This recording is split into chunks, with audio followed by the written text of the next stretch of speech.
A ball having kinetic energy K is projected at an angle of 60 degree from horizontal. What will be the kinetic energy of the ball at the highest point of its flight? तो क्या रहा है कि एक ball है हमारे पास, उसको हम लोग क्या कर रहे हैं 60 डिग्री पे प्रोजेक्ट कर रहे हैं। यहाँ पे एंगल दिया 60 डिग्री और पूछ रहा है कि जब ये बॉल यहाँ पहुँचे, हाईएस्ट पॉइंट पे पहुँच जाए, ये एच मैक्स पे, तो काइनेटिक एनर्जी कितनी होगी। तो ठीक है यार, पहले हम लोग फाइंड कर लेते हैं इनिशियल काइनेटिक एनर्जी कितनी है।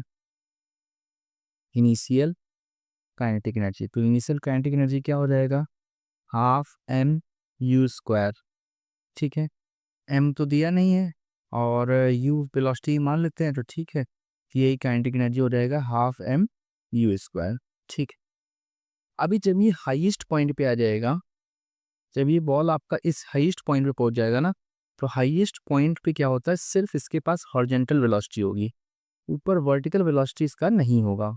यानी कहीं क्या हो गया यहाँ पे कि यहाँ पे इसके पास वेलोसिटी होगी हॉरिजॉन्टल कंपोनेंट, और हॉरिजॉन्टल कंपोनेंट कितना है, यू कॉस थीटा। अगर आप यहाँ पे देखेंगे तो यू कॉस थीटा इधर होगा और यू साइन थीटा उधर होगा। ठीक है, वर्टिकल कंपोनेंट जो होता है वो चेंज होता है, हॉरिजॉन्टल कंपोनेंट प्रोजेक्टाइल मोशन में क्या होगा, सेम रहता है। ये तो क्या रहता है आपका, सेम रहता है। और हाईएस्ट पॉइंट पे काइनेटिक एनर्जी पूछ रहा है तो सेम ही रहना है, तो हम लोग इसको बोल देते हैं फाइनल काइनेटिक एनर्जी। तो फाइनल काइनेटिक एनर्जी हो जाएगा half m u cos theta का होल स्क्वायर, तो हो जाएगा हाफ एम यू कॉस 60 का होल स्क्वायर। तो हाफ एम यू स्क्वायर हो जाएगा ये, और कॉस 60 की वैल्यू 1/2 थी, हो जाएगा 1/4 हो जाएगा। तो ये आ जाएगा 1/8 एम यू स्क्वायर। ठीक है, अब हमको पूछा है कि पहले वाले से कितना हो जाएगा, तो पहले वाला तो हाफ एम यू स्क्वायर था। काइनेटिक एनर्जी इनिशियल को अगर हम लोग कितना बोल दें, हाफ एम यू स्क्वायर बोल दें, काइनेटिक एनर्जी फाइनल को हम लोग क्या बोल दें, 1/8 एम यू स्क्वायर। तो kinetic energy final upon kinetic energy initial अगर किया जाए तो जाएगा 1/8 m u square upon 1/2 m u square. ये कट जाएगा और ये कट के 4 हो जाएगा, तो फाइनल काइनेटिक एनर्जी जो है वो क्या हो जाएगा, इनिशियल का 1/4 टाइम्स हो जाएगा। ठीक है, तो ये ऑप्शन आपका सही हो जाएगा।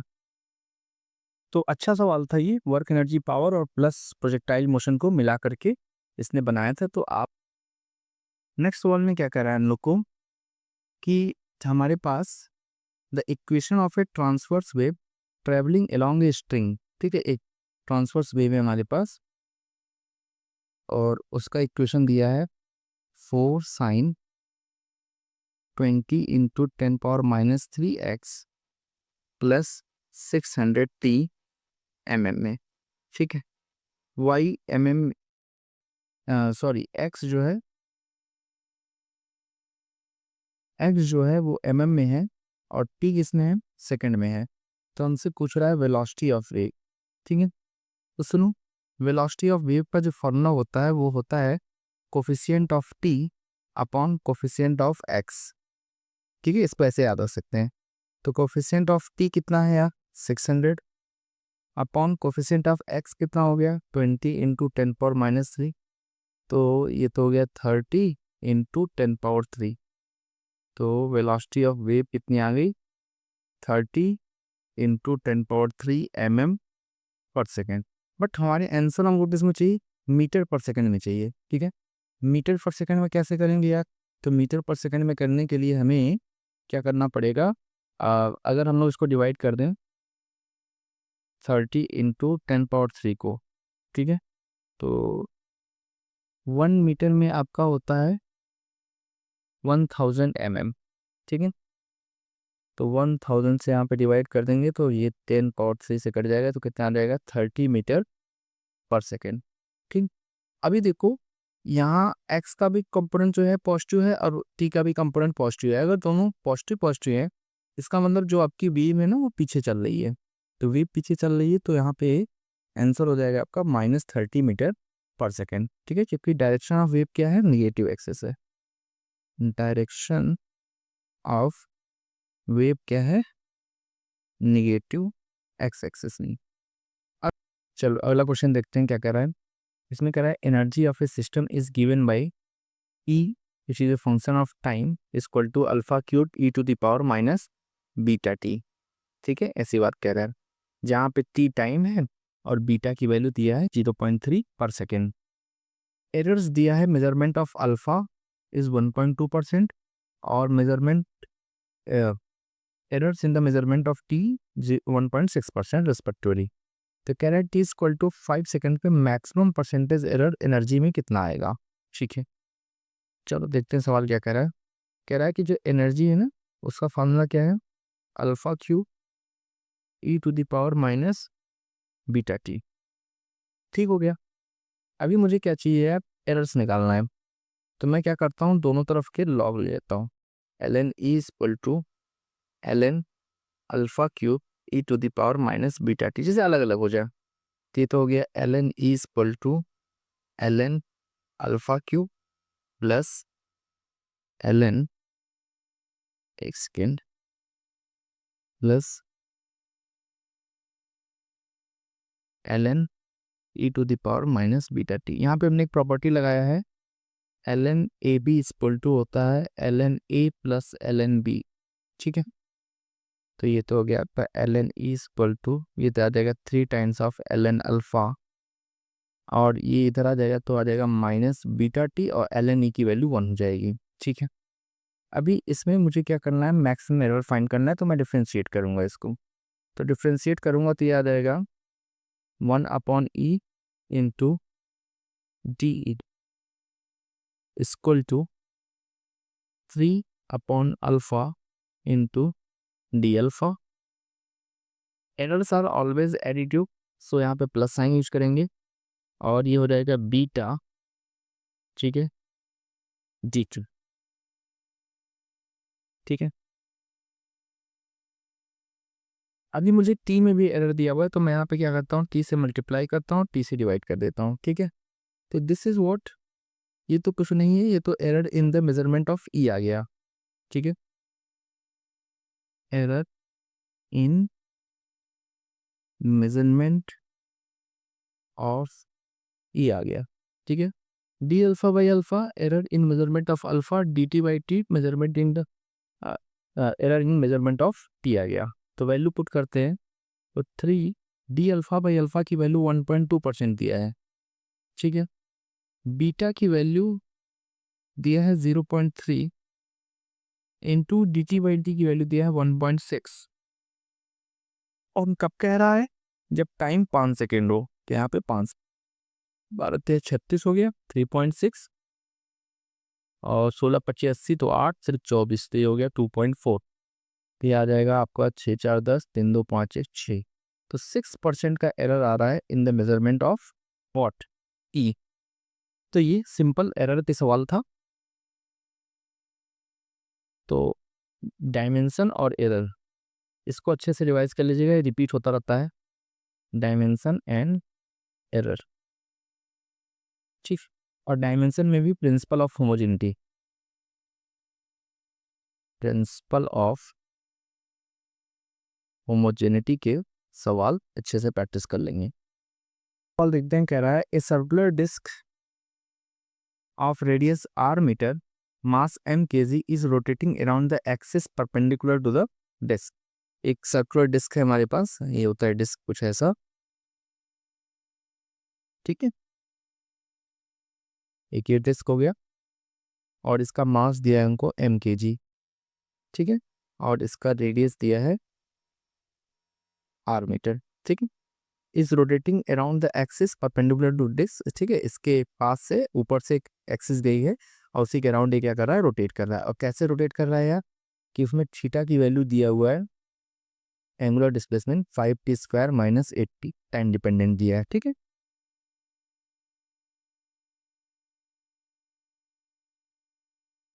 तो थीटा एंगुलर डिस्प्लेसमेंट दिया हुआ है 5t² माइनस 80। ठीक है, अब कह रहा है हमको पावर चाहिए। ठीक है, तो पावर निकालना है हमको कब, एट 2 सेकेंड। तो पावर का फार्मूला क्या हो सकता है? पावर का फार्मूला हो सकता है टाउ इंटू ओमेगा। ठीक है, पावर क्या हो सकता है? Tau dot omega. कैसे हो सकता है यार? सुनो, फोर्स का फार्मूला होता है p into v, sorry, power का फार्मूला होता है एफ इंटू वी। ठीक है, तो यहाँ से अगर हम इसको रोटेशन में कन्वर्ट करें तो फोर्स की जगह पे टॉर्क आ जाएगा और वी की जगह पे ओमेगा आ जाएगी। ठीक है, अब चलो आगे वाले स्टेप में चलते हैं। अब टॉर्क चाहिए इनको, तो टॉर्क के लिए फार्मूला क्या होगा? आई अल्फा, और ओमेगा तो पहले से है। ठीक है, अब यहाँ देखो जो थीटा दिया है इसी से अल्फा भी निकलेगा और इसी से ओमेगा भी निकलेगा। थीटा को अगर एक बार डिफ्रेंशिएट करेंगे हम लोग, D theta by D T, ये ओमेगा बना के दे देगा, फिर हो जाएगा 10t-8। ठीक है, और अगर इसी को एक बार और डिफ्रेंशिएट करें तो अल्फा बन जाएगा, जो कि होगा d2 theta by D T square, और ये हो जाएगा 10। तो अल्फा की वैल्यू तो आ गई 10 और ओमेगा की वैल्यू आ गई 10t-8। पुट कर दो वहाँ पे, तो पावर इक्वल टू आ गया आई। आई फॉर डिस्क क्या होता है? mr² by 2 into alpha, alpha कितना आ गया? 10, और ओमेगा की वैल्यू आ गई 10t-8, और t कब निकालना है हमको? 2 सेकंड पे। ठीक है, तो यहाँ से हो जाएगा आपका mr² by 2 into 10 into 10 into 2 - 8। तो ये हो गया mr² बाई 2 इंटू 10 इंटू 20 में से 8 जाएगा, कितना हो जाएगा? 12। तो ये हो गया तुम्हारा 6, यहाँ में 60, तो ये तो आ गया 60 mr²। कितना पावर जनरेट हो जाएगा? ठीक, तो ये आपका ऑप्शन सही है।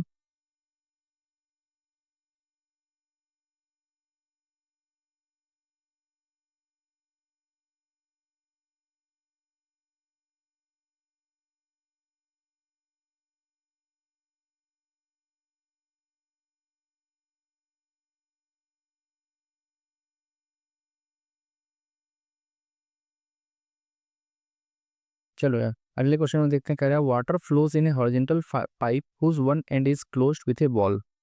ठीक है, एक इस प्रकार से हॉरिजॉन्टल पाइप है मान लो, ठीक है, और एक एंड इसका ऐसे क्लोज्ड है फिलहाल, और इसमें पानी इस प्रकार से जा रहा है।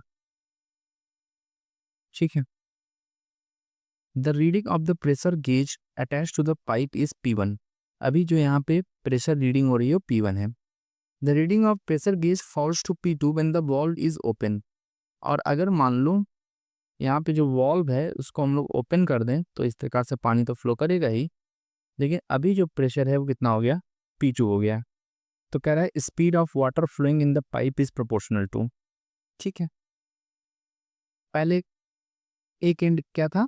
क्लोज था, और दूसरा एंड कैसा था? ओपन था। बाद में ऐसा ओपन हो गया तो प्रेशर पहले P1 था और अभी P2 हो गया। तो ठीक है यार, सिंपल। स्पीड निकालना है तो हम लोग क्या करते हैं? बर्नौली इक्वेशन लगा देते हैं। बर्नौली इक्वेशन लगाते हैं। बर्नौली इक्वेशन क्या कहता है यार? ठीक है, P plus half rho v square plus rho g h की वैल्यू इज ऑलवेज कांस्टेंट। ऐसा होता है। हम पहले अगर लिखें तो पहले प्रेशर P1 होगा, half rho V1 square plus rho G H1। बाद में क्या होगा? P2 plus half rho V2 square plus rho G H2। ध्यान से देखा जाए तो सेम पाइप है तो सेम लेवल पे होगा, तो यहाँ का हाइट और यहाँ का हाइट सेम होगा, तो ये कट जाएगा। पहले जब वॉल्व क्लोज था तो वहाँ पे तो वाटर फ्लो ही नहीं करेगा, तो वहाँ की वेलोसिटी क्या हो जाएगी? 0। तो बचा कितना? P1 equal to P2 plus half rho V2 square. हमें स्पीड निकालना है, तो हाफ रो V2 स्क्वायर बराबर आ जाएगा P1 माइनस P2। तो यहाँ से साफ साफ आ गया कि V2 is directly proportional to under root P1 minus P2। ठीक है, तो पहला ऑप्शन लो, बढ़िया। तो बर्नौली इक्वेशन पे क्वेश्चन था ये। तो आप यहाँ से क्या क्या रिवाइज कर सकते हैं? बर्नौली इक्वेशन रिवाइज कर लीजिए, टॉरिसली लॉ रिवाइज कर सकते हैं, और टॉरिसली लॉ में रेंज और टाइम देख सकते हैं, टू एम्प्टी द टैंक, ये सारी चीज़ें केस बनती है, इसको कर सकते हैं। वेंचुरी मीटर भी आप देख सकते हैं, वेंचुरी मीटर देख सकते हैं। तो ये कुछ इंपॉर्टेंट टॉपिक हो जाते हैं, यहाँ से आप रिवाइज कर सकते हैं। आगे स्टोक्स लॉ और टर्मिनल वेलोसिटी भी देख सकते हैं, स्टोक्स लॉ और इसी में टर्मिनल वेलोसिटी के बारे में भी देख सकते हैं। चलिए नेक्स्ट क्वेश्चन में देखते हैं क्या कर रहा है। Here it is saying that if a satellite orbiting the Earth is 9 times closer to the Earth than the Moon, यानी कि हमारे पास क्या है, अपना अर्थ है, ठीक, ये हम लोग का क्या हो गया, अर्थ हो गया, और एक सैटेलाइट हो गया, ठीक है। ये क्या कर रहा है, इसको ऐसे ऑर्बिट कर रहा है, ठीक है। और इसका जो रेडियस है ना सैटेलाइट का, यानी जो सैटेलाइट है वो क्या कर रहा है, 9 टाइम्स क्लोजर है अर्थ के, ठीक है। Given rotational time period of moon is 27 days, time period for moon कितना दिया हुआ है, 27 डे दिया हुआ है। And gravitational attraction between satellite and moon is neglected, इसको तो हमने नेग्लेक्ट कर दिया, ठीक है। सुनो, अभी ये रहा मून, अगर मान लो मून ऐसे रोटेट कर रहा है तो इसका रेडियस कितना हो जाएगा, आर मून मान लेते हैं और इसे आर सैटेलाइट मान लेते हैं। दोनों के टाइम पीरियड की अगर हिसाब से हम लोग बात करें तो केपलर्स लॉ जो बोलता है, केपलर्स लॉ क्या कहता है कि टाइम पीरियड का square is directly proportional to r cube, ठीक है। तो यहाँ से हम लोग कह सकते हैं टाइम पीरियड ऑफ मून का square is directly proportional to radius of moon का क्यूब, और टाइम पीरियड ऑफ सैटेलाइट का square is directly proportional to radius of satellite का होल क्यूब। तो दोनों को डिवाइड कर दूं तो Tm/Ts का whole square equal to Rm/Rs का whole cube. Time period of moon is 27 days, no problem, upon Ts का होल स्क्वायर, ठीक, equal to radius of moon, तो ठीक है Rm है, और रेडियस ऑफ सैटेलाइट जो है वो मून का 9 टाइम्स है, 1/9 टाइम्स, तो ये हो जाएगा Rm/9 और इसका होल क्यूब, ठीक है। तो इसको हम लोग लिख सकते हैं 27 into 27 upon time period of satellite का स्क्वायर इक्वल टू, ये तो कट गया, 9 का क्यूब मतलब 9 इंटू 9 इंटू 9, तो 9 का ये 3 हो गया, 9 का ये 3 हो गया, और 3 से ये कट गया, तो Ts स्क्वायर इक्वल टू 1, यानी कि Ts की वैल्यू 1 डे। तो टाइम पीरियड ऑफ सैटेलाइट क्या हो जाएगा, 1 डे आ जाएगा, देख लो ऑप्शन सही। तो केपलर्स लॉ पे एकदम इजी क्वेश्चन था ये। चल अगले क्वेश्चन में क्या कर रहा है, using the given TB diagram the work done by an ideal gas along the path ABCD, ABCD के अलोंग हमें क्या निकालना है, वर्क डन निकालना है इस ग्राफ से, ठीक है। तो हमें पता है कि वर्क डन जो ABCD के अलोंग होगा वो होगा वर्क डन AB के along plus work done BC के along plus work done CD के अलोंग, ठीक है। चल A to B जो है, पहले प्रोसेस देख लेते हैं कौन कौन से हैं, ठीक है। तो AB के अलाउंग तो कैसा प्रोसेस है यार, आइसोबैरिक प्रोसेस है।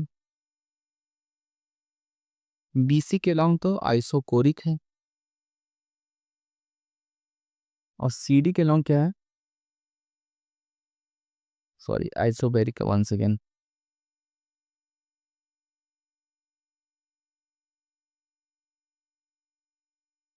आइसोबैरिक है। अभी हमें पता है कि work done equal to P delta भी होता है, चलिए, और इंटीग्रेशन में extend work done integral P del भी होता है, डेल भी तो 0 होता है आइसोकोरिक में, तो यहाँ पे तो वर्क डन आ गया 0। अभी हमें क्या करना है, A to B के अलाउंग निकालना है, तो वर्क डन AB में कितना हो जाएगा, pressure P0 and change in volume TV0 minus 2V0, ये देखो कितना आ गया तुम्हारा पी नॉट बी नॉट। और वर्क डन सी डी के लॉ निकालेंगे तो प्रेशर कितना है 2 P not, change in pressure final pressure minus sorry change in volume final volume minus initial volume. तो ये कितना हो जाएगा तुम्हारा, ये तो तुम्हारा हो जाएगा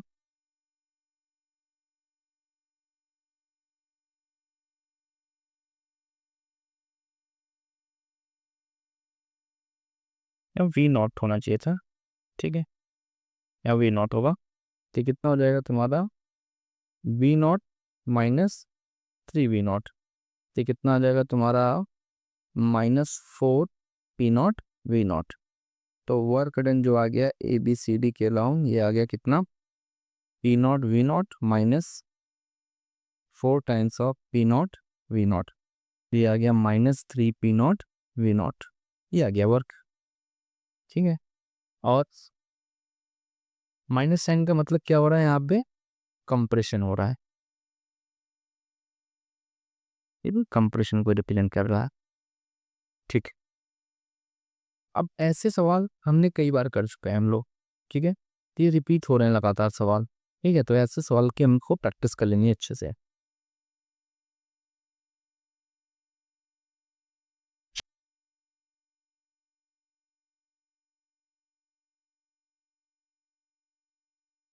तेरा an air bubble of radius 1 metre is observe at the depth of 20 centimetre.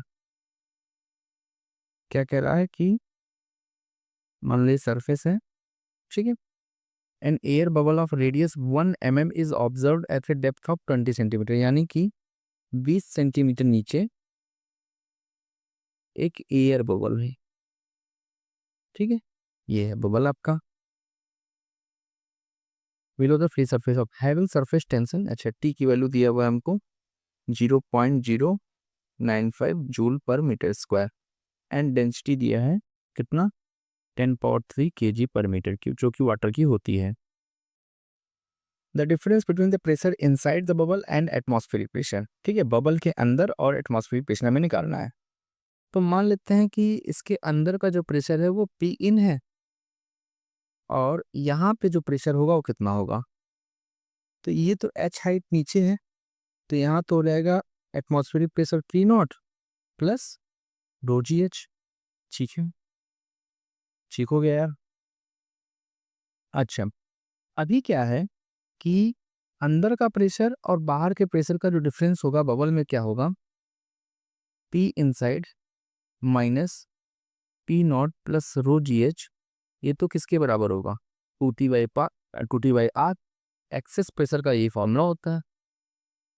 Excess pressure में क्या होता है कि ये मान लो बबल है, ठीक है, ये आपका बबल है, अंदर का प्रेशर मान लेते हैं पी है, बाहर का प्रेशर पी नॉट है, तो p minus p naught equal to 2T/R, ये फॉर्मूला होता है। तो ठीक है, तो हमें तो अंदर का pressure P in minus p not और रो जी एच उधर चला जाएगा, तो कितना बन जाएगा रो जी एच प्लस 2T/R चाहिए, ठीक है। क्योंकि हमें सवाल में क्या निकालना है, difference between pressure inside the bubble and atmospheric pressure, तो इनसाइड ये हो गया और एटमॉस्फेरिक ये हो गया, इन्हीं के डिफरेंस चाहिए हमें, तो डेल्टा पी बोल देता हूँ इसको मैं डेल्टा पी बोल देता हूँ। रो की वैल्यू दिया है 10 पावर 3, जी की वैल्यू 10 और एच दिया हुआ है कितना 20 सेंटीमीटर, मतलब 20/100 मीटर हो गया, प्लस 2 इंटू टी की वैल्यू दिया 0.095 upon R is the radius of bubble which is even 1 mm, मतलब 1 इंटू 10 पावर -3 मीटर, ठीक है। तो यहाँ से इसको सॉल्व कर लेंगे तो देखो 2 जीरो है, तो ये 2 जीरो कट गया, तो ये कितना आ गया आपका 2000 प्लस, अभी देखो ये कितना हो जाएगा 10 पावर 3 है, तो ऊपर जाएगा तो इनके जीरोस खत्म कर देगा हम, ये बन जाएगा 2 × 10, तो 9 × 8 = 19 190, तो ये आ जाएगा 2190, ठीक है, इतना ये वैल्यू आ गई। तो न्यूमेरिकल टाइप है तो 2190 is the right answer. Well and good, axis pressure का सवाल है, ठीक है, बढ़िया सवाल। सरफेस टेंशन चैप्टर है, ये तो पूरा चैप्टर ही रिवाइज कर सकते हैं, सरफेस टेंशन खूब सवाल पूछे जाते हैं यहाँ से।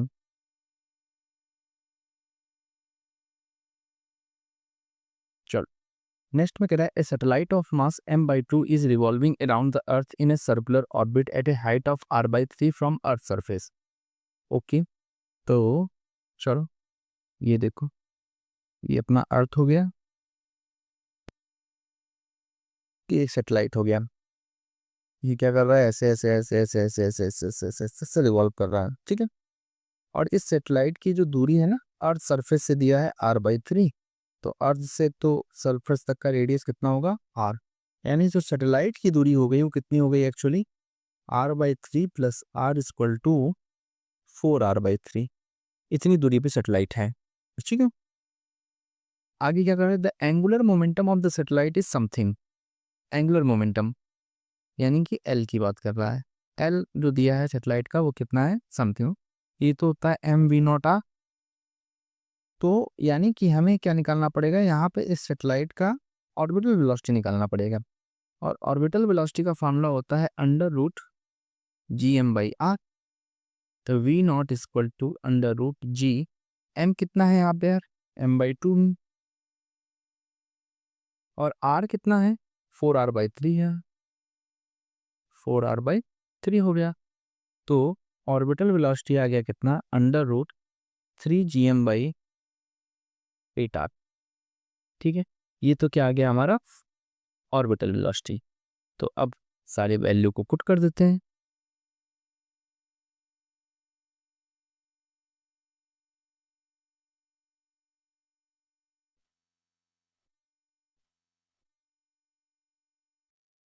एक सेकेंड, यहाँ तो मास ऑफ प्लेनेट होगा ना, तो ये 2 नहीं होगा, ये तो नहीं, ठीक है। तो ये वाली वैल्यू बनी होगी, यहाँ पे कितना आ जाएगा आपका 3gn/4r, ठीक। क्योंकि ऑर्बिटल वेलोसिटी होता है g into mass of planet upon distance of that rotating planet from surface of earth. तो L equal to m, m तो कितना दिया हुआ है, मास जो रोटेट कर रहा है m/2 इंटू v0 की वैल्यू रहेगी √3gm/4r इंटू r की वैल्यू रहेगी 4r/3।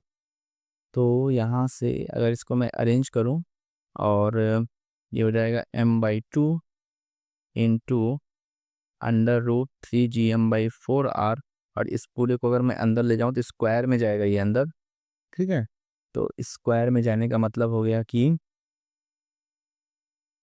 ये कितना हो जाएगा, नहीं तो स्क्वायर में क्यों ले जाना है इसको, इसको क्या करूँ, किस फॉर्म में लाना है, m√। अच्छा, तो इस 2 को अंदर ले जाऊंगा तो ये 4 बन जाएगा।